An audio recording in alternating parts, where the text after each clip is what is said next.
And I think they're also earning from that, tama? Yes po.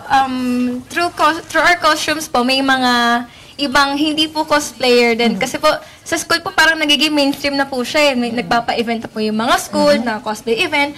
Then po minsan kinokontak po kami, baka daw po pwedeng i-rent yung costumes. So, through renting po, napapaikot po namin yung pera namin. So, parang yun na po yung nagiging foundation po namin para makapagpagawa po namin. As a stuntman, how many costumes do you have? More than 10 po. Ay, more than 10 na! So, 10 characters ang napoportray niya. Ay, ganoon. Eh, hindi mo naman siyempre isusut na sabay-sabay, so pwede mong i-rent out yun. Opo. Oo. Anong pinakamahal doon so far? Isa po ito sa pinakamahal ko. Ay, ang nasuot mo ngayon. Pwede bang mahiram?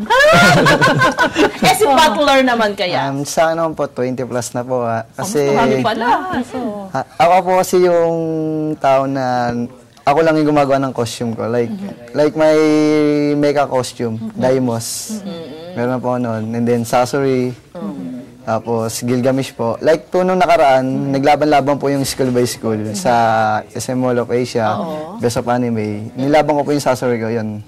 Halos sa dinami po ng school, mas nirepresent ko po yung Bulan. Ako po yung nanalo. Galing pa po ang probinsya, ako lang yung province na nag-contestant po doon. Nilabanan ko yung mga tiga Manila. Yun po, may resulta naman po kinalabasan. Ako po yung nag-grand champion. Talaga. Oy, Congratulations! Pero ang tanong, hindi kaya yan naapektuhan yung pag-aaral nyo? Oo. Paano yung inyong time management? Ano naman po siya, ma'am, yung halos pagka po nagkakaroon po ng event, hindi po natatapat na may pasok. Always po yan, Sunday, Saturday. Yun po yung event niya. Eh, ate, ikaw, pagka naka-costume ka, happy ka ba? Anong pakiramdam mo? Syempre, happy ako. Yung feeling na kahit isang araw lang, feeling mo maganda ka. Ganon? Oo, sige. Bigyan natin sila ng chance. Baka meron silang gustong batiin ba eh. Oo, sige, isa-isa. Hindi, tsaka anyway, kanina kasi nakausap ko siya nung nasa labas pa Abay Julie. Ang sabi niya, yung kanyang pagiging photographer, nagagamit mo rin? O yung pagiging creative? Photographer tsaka makeup artist. See, makeup artist and photographer. O sige, Nagagamit pabatiin yung na skills natin nila. sila. Okay, sige. Take it away. Pinabati ko po yung mga classmates ko sa pamantasan ng Luzon ng Valenzuela po. Then po yung parents ko po nanonood po. Sila yung grandmother ko po. Hello po sa Vocabo family.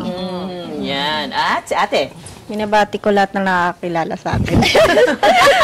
Too many to mention. O, sige. Ako naman po, special mention po, lahat po ng PLBN student, hello po sa inyo, especially the FM21, ayun po. Tsaka yung Lance, thank you. Tsaka po yung PLB Lance po. Hello po. Ayun. O sige, yun naman mga, ano natin, kalalakihan Grand champion. Oo. Sa akin naman po, binabati ko po yung Anime Cosplay Empire, and then Otaku Tayo, and then Anime Lover Clan, at Wapo Boys po.